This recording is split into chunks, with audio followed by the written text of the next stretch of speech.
Hello students, आज हम physics के टॉपिक वर्क एंड एनर्जी से कुछ न्यूमेरिकल सोल्व करेंगे। ये न्यूमेरिकल्स आरआरबी, एनटीपीसी और केवीएस जैसे एग्जाम्स के लिए बहुत इंपॉर्टेंट हैं। फर्स्ट क्वेश्चन है, किसी वस्तु पर 5 न्यूटन बल लग रहा है। बल की दिशा में वस्तु 2 मीटर विस्थापित होती है। यदि विस्थापन होते समय लगातार वस्तु पर बल लगता रहे तो किया गया कार्य होगा। 4 ऑप्शंस दे रखे हैं, 50 जूल, 10 जूल, 20 जूल और 25 जूल। देखो इसमें ये दे रखा है कि 5 न्यूटन बल लग रहा है, यानी फोर्स की वैल्यू दे रखी है 5 न्यूटन, और आगे दे रखा है कि बल की दिशा में वस्तु 2 मीटर विस्थापित होती है, यानी डिस्प्लेसमेंट हो जाएगा 2 मीटर का। तो हमसे पूछा गया है कि वस्तु पर बल लगता रहे तो किया गया कार्य होगा, यानी हमें बताना है कि कितना कार्य किया गया है। एफ की वैल्यू हो जाएगी 5 न्यूटन और एस डिस्प्लेसमेंट को हम रिप्रेजेंट करते हैं एस से। एस की वैल्यू हो जाएगी 2 मीटर। किया गया कार्य वर्क डन, इसका फॉर्मूला होता है फोर्स इनटू डिस्प्लेसमेंट, बल गुणा विस्थापन। ये बात हमें ध्यान रखनी है, जो विस्थापन हम यहाँ पर रखते हैं तो ये होता है लगाए गए बल की दिशा में। तो किया गया कार्य बराबर बल गुणा विस्थापन। बल की वैल्यू यहाँ पर दे रखी है 5 न्यूटन, विस्थापन है 2 मीटर का, तो यहाँ पर इन दोनों की मल्टीप्लाई करेंगे, वैल्यू हो जाएगी 10 न्यूटन मीटर। और जो ये न्यूटन मीटर है ये जूल के बराबर होता है, तो वैल्यू हो जाएगी 10 जूल। डायग्राम से हम समझ सकते हैं कि जैसे एक ऑब्जेक्ट है और 5 न्यूटन का इस पर बल लगा है तो 2 मीटर का डिस्प्लेसमेंट हुआ, यानी इनिशियल पोजीशन ऑब्जेक्ट की ये थी और फाइनल पोजीशन ये है। तो जो फोर्स है उसकी डायरेक्शन इधर है और इसी डायरेक्शन में डिस्प्लेसमेंट हुआ है, तो डिस्प्लेसमेंट हमने लिया था 2 मीटर का। ये कन्वर्जन हम देख लेते हैं। 1 metre is equal to 100 centimetre होता है। मीटर डिस्प्लेसमेंट की एसआई यूनिट है और सेंटीमीटर सीजीएस यूनिट है। 1 न्यूटन की वैल्यू होती है 10 टू द पावर 5 डाइन्स। ये डाइन्स जो है फोर्स की सीजीएस यूनिट है। और 1 joule is equal to 10 to the power 7 erg. ये अर्ग एनर्जी की और वर्क की सीजीएस यूनिट है। आगे नेक्स्ट क्वेश्चन है, एक कुली 15 किलोग्राम का बोझ धरती से 1.5 मीटर ऊपर उठाकर अपने सिर पर रखता है। उसके द्वारा बोझे पर किए गए कार्य का मान बताइए। इसमें दे रखा है कि बोझे पर किया गया कार्य, तो जो हमने कार्य किया है वो बोझे को, जो 15 किलोग्राम का बोझ है उसे धरती से 1.5 मीटर 1.5 मीटर ऊपर उठाने में किया है। तो इसे उठाने में जितना कार्य किया गया है उसका मान हमें बताना है। जी की वैल्यू दे रखी है 10 मीटर पर सेकंड स्क्वायर। जी की जो एग्जैक्ट वैल्यू है वो 9.8 मीटर पर सेकंड स्क्वायर होती है, लेकिन कैलकुलेशन को इजी करने के लिए हम 10 मीटर पर सेकंड स्क्वायर भी यूज़ कर सकते हैं। 4 ऑप्शंस दे रखे हैं यहाँ पर, इसको हम सॉल्व करेंगे। जो द्रव्यमान दे रखा है बोझ का वो है 15 किलोग्राम, इसे हम m से रिप्रेजेंट करेंगे। डायग्राम से हम समझ सकते हैं कि ये इनिशियल पोजीशन है और इसे हमने 1.5 मीटर ऊपर उठाकर यहाँ पर रख दिया है। तो जो इसका वेट है, यानी जो इसका भार है वो नीचे की तरफ कार्य करेगा। तो जो हमें कार्य करना पड़ेगा इसे ऊपर उठाने में, तो ये इस पोजीशन से इस पोजीशन तक ले जाने में इसके भार के विरुद्ध करना पड़ेगा, क्योंकि जो वेट है वो नीचे की तरफ कार्य करेगा और हमें बोझ को उठाना है ऊपर की तरफ।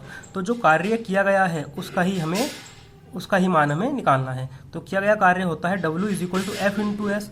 यहाँ पर जो हम फोर्स लगा रहे हैं वो इस mg के अगेंस्ट लगा रहे हैं, जो ये मास इंटू ग्रेविटी है, m into g acceleration due to gravity. तो m की वैल्यू दे रखी है 15 kg, g की value 10 metre per second square और s की वैल्यू है 1.5 मीटर। इनकी हम मल्टीप्लाई करेंगे तो ये 15 इंटू 10 150 इंटू 1 इंटू 1.5 करेंगे तो ये आ जाएगा 225 kilogram metre per second square और ये मीटर। तो ये सब मिलाकर हो जाएंगे जूल के इक्वल, तो हमारा आंसर हो जाएगा 225 जूल। यानी 15 किलोग्राम के बोझे को 1.5 मीटर ऊपर उठाने में जो कार्य किया गया है उसकी वैल्यू है 225 जूल।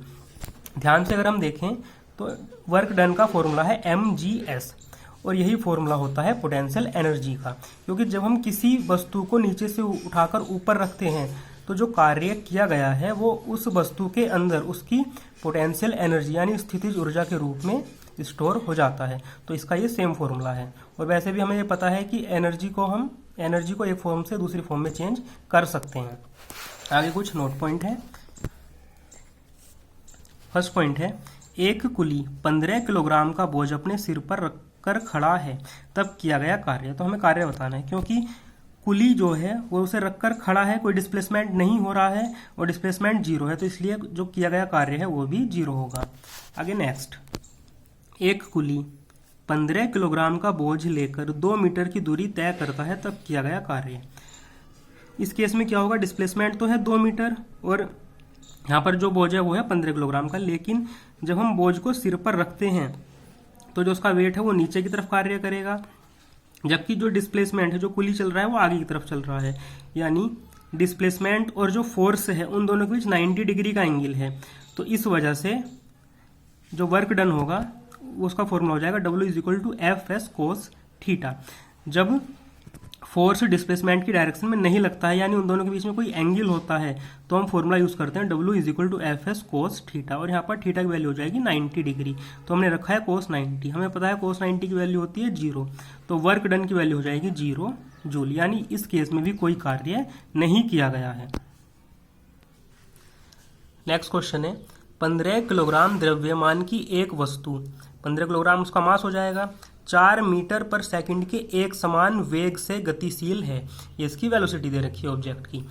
वस्तु की गतिज ऊर्जा कितनी होगी, और 4 ऑप्शंस दे रखे हैं। गतिज ऊर्जा किसी भी वस्तु की गति के कारण होने वाली ऊर्जा होती है, तो इसका फॉर्मूला होता है, गतिज ऊर्जा को अगर हम E से रिप्रेजेंट कर रहे हैं तो इसका फॉर्मूला होता है 12mv², यानी half into mass into velocity का स्क्वायर। मास दे रखा है 15 kg, वेलोसिटी है 4 मीटर पर सेकेंड। यहाँ पर हम वैल्यू पुट कर देंगे, हाफ, m की वैल्यू 15, v की वैल्यू 4, तो 4 का स्क्वायर हो जाएगा 16। सोल्व करेंगे तो 16 2 से कट जाएगा 8 टाइम्स, 15 इंटू 8 करेंगे तो आ जाएगा 120 जूल। तो हमारा आंसर हो जाएगा ऑप्शन फर्स्ट 120 जूल। आगे नेक्स्ट क्वेश्चन है, यदि किसी कार का द्रव्यमान 1500 किलोग्राम है, कार का मास दे रखा है ये, तो उसके वेग को 36 किलोमीटर प्रति घंटा से 90 किलोमीटर प्रति घंटा तक बढ़ाने में कितना कार्य करना होगा, और ये 4 ऑप्शंस दे रखे हैं। कार का जो मास है वो दे रखा है 1500 kg। अब क्वेश्चन में ये दे रखा है कि जो वेलोसिटी है कार की वो 36 किलोमीटर पर आवर से बढ़ाकर 90 किलोमीटर पर आवर करनी है, यानी कि स्पीड को बढ़ाना है। तो स्पीड बढ़ाने के लिए हमें कुछ कार्य करना पड़ेगा, तो ये पूछा है कि स्पीड को बढ़ाने में कितना कार्य करना पड़ेगा। इसके लिए हमें फॉर्मूला यूज करना पड़ेगा कि किया गया कार्य बराबर गतिज ऊर्जा में परिवर्तन, यानी उस किसी वस्तु की गतिज ऊर्जा में जितना परिवर्तन होता है उसका मान किए गए कार्य के बराबर होता है। तो इसके लिए हम वेलोसिटी को चेंज कर लेंगे, क्योंकि वेलोसिटी हमें दे रखी है किलोमीटर पर आवर में और हमें इसे चेंज करना पड़ेगा मीटर पर सेकंड में। प्रारंभिक वेग दे रखा है 36 किलोमीटर प्रति घंटा, इसे हम चेंज करेंगे मीटर पर सेकंड में, तो 5/18 से मल्टीप्लाई करनी पड़ेगी, सोल्व करके आ जाएगा 10 मीटर पर सेकंड। अंतिम वेग दे रखा है 90 किलोमीटर प्रति घंटा, इसे हम चेंज करेंगे तो 5/18 से मल्टीप्लाई करेंगे तो ये सोल्व करके आ जाएगा 25 मीटर पर सेकंड। अब हमारे पास कार का मास भी है, कार की इनिशियल वेलोसिटी है जिसे हम vi से रिप्रेजेंट कर रहे हैं, कार की फाइनल वेलोसिटी है जिसे हम vf से रिप्रेजेंट कर रहे हैं। तो गतिज ऊर्जा में परिवर्तन हो जाएगा E/Kf। E मतलब एनर्जी, K मतलब काइनेटिक और F हमने लिखा है फाइनल के लिए, यानी फाइनल काइनेटिक एनर्जी, और EKI यानी इनिशियल काइनेटिक एनर्जी। गतिज ऊर्जा में परिवर्तन होता है अंतिम गतिज ऊर्जा माइनस प्रारंभिक गतिज ऊर्जा।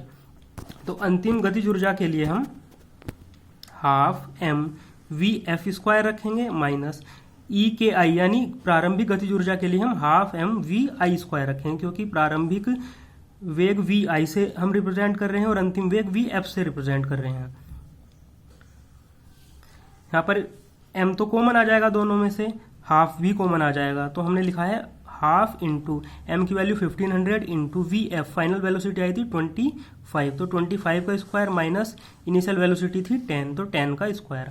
ये सोल्व करके आ जाएगा 3,93,750 जूल। ये हमारा आंसर होगा और ऑप्शन के हिसाब से हमारा आंसर हो जाएगा ऑप्शन सेकंड। नेक्स्ट क्वेश्चन है, 10 किलोग्राम द्रव्यमान की एक वस्तु को धरती से 6 मीटर की ऊंचाई तक उठाया गया है। इस वस्तु में विद्यमान ऊर्जा ज्ञात कीजिए। मैंने भी बताया था कि विद्यमान ऊर्जा उतनी ही होगी जितना इसे उठाने में किया गया कार्य, और क्योंकि इसकी हम ये ऊर्जा जो कैलकुलेट कर रहे हैं ये इसकी स्थिति के कारण कर रहे हैं, तो इसमें फॉर्मूला लगाया जाएगा पोटेंशियल एनर्जी यानी स्थितिज ऊर्जा का। जी की वैल्यू यहाँ पर दे रखी है 9.8 metre per second square. 4 options दे रखे हैं। एम की वैल्यू दे रखी है 10 kg। जी की वैल्यू हमें यूज़ करनी है 9.8 मीटर पर सेकंड स्क्वायर।